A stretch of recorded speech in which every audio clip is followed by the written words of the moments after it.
हमारे हिंदू संप्रदाय में बहुत सा मत पंथ है ना।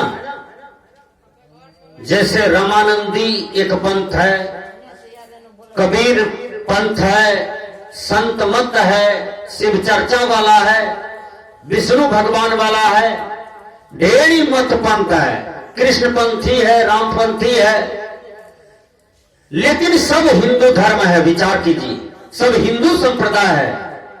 हिंदू में अनेक डाल है, जैसे एक वृक्ष में अनेक डाल पात होता है ना, लेकिन उसका जड़ कहां है? सारे डाल और पत्ता का जड़ कहां है?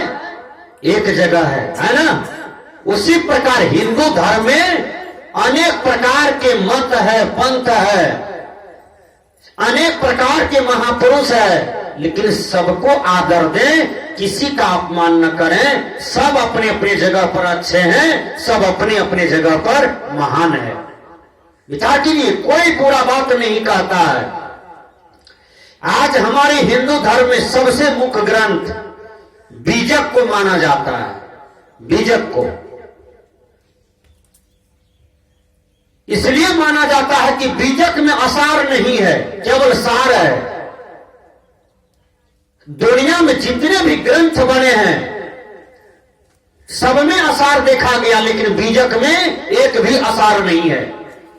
बीजक ऐसा ग्रंथ है कि आज तक उसमें किसी भी महापुरुष का, वैज्ञानिक का, विद्वान का कलम नहीं चला, और जगह कलम भी चला है। लीजिए, बहुत आदमी कहेंगे कि हिंदू का मुख्य ग्रंथ है रामायण, वेद। मैं भी मानता हूं है, लेकिन रामायण में क्या लिखा हुआ है? जाति पाति पूछन कोई, हरि के भज सुहरि होई।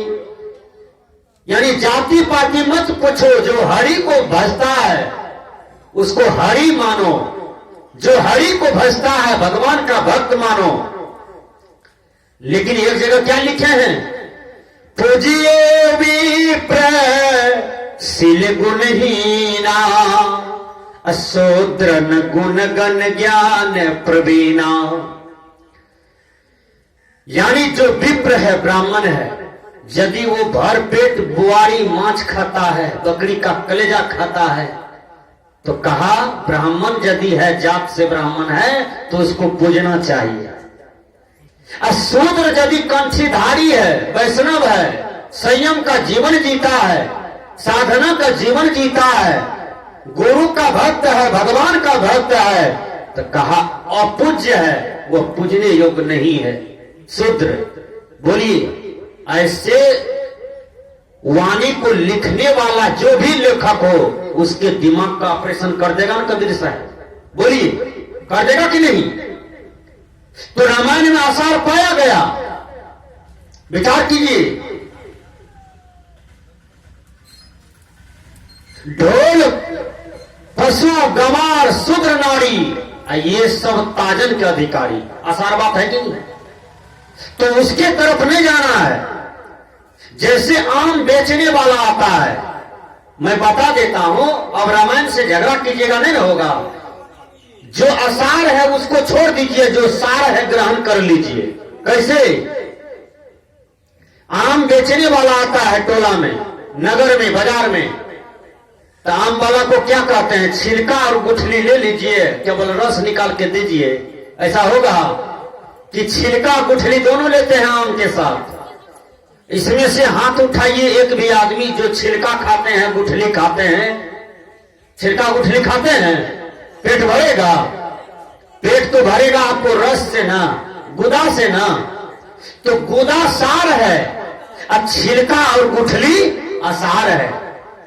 इसलिए वेद में भी असार हो सकता है, रामायण में भी है, गीता में भी हो सकता है, पुराण में हो सकता है, शास्त्र में हो सकता है, लेकिन सदगुरु कबीर साहब का जो मुख्य ग्रंथ बीजक है, उसमें कहीं असार नहीं है, वहां में केवल सार ही सार है।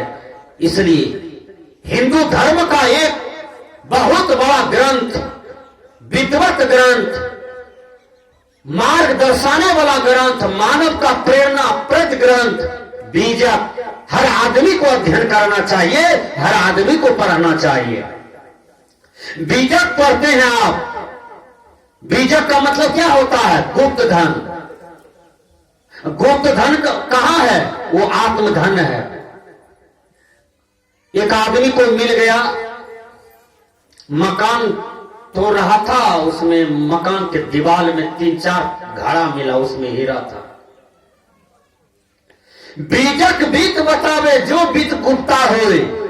वो आदमी माले माल हो गया कि अरे मैं तो लेबर कम वाला काम करने आया था, मजदूर वाला काम करने आया था, और इन्होंने 4-5 घड़ा हमको मिला भगवान की कृपा से, मैं तो माले माल हो गया। उसी प्रकार हीरे के स्वरूप है बीजक, जो गुप्त धन है।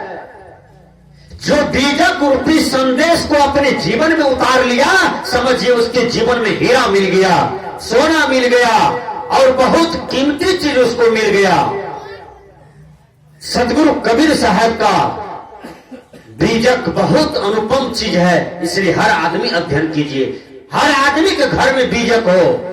सदगुरु अभिलाष साहब जी टीका किए हैं बीजक का, और बहुत सुंदर टीका किए हैं, पढ़िए।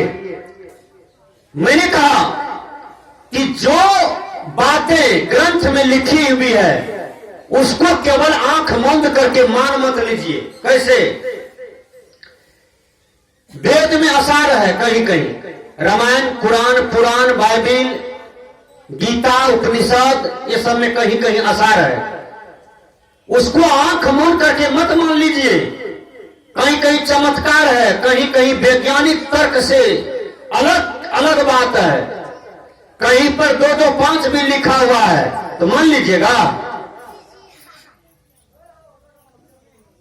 एक आदमी कहता है माना तो देव ने तो पत्थर।